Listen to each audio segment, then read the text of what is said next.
Hello everyone, আসসালামু আলাইকুম।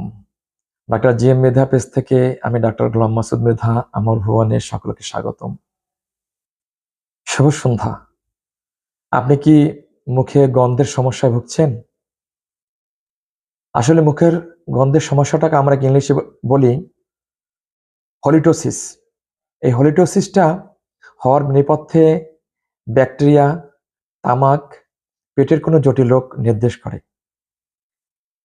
অথবা এর সাথে ভিটামিন ডেফিসিয়েন্সি নির্দেশ করে। যাদের হলিটিওসিস রোগ রয়েছে বা মুখে ব্যাড ব্রেথ রয়েছে, তারা নিয়মিত দুবার ব্রাশ করুন। পেটের সমস্যা থাকলে প্রোবায়োটিক খান। আপনাদের দাঁতের ক্ষয় থাকলে দাঁতের ডাক্তার শরণাপন্ন হন। আপনার যদি লালা নিঃসৃত কম হয় সেসব ক্ষেত্রে ডাক্তারের পরামর্শ নিন। ধূমপান বর্জন করুন। আর মুখের মধ্যে কোনো ব্যাকটেরিয়া ইনফেকশন হলে অবশ্যই ডাক্তারের পরামর্শ নিন। আর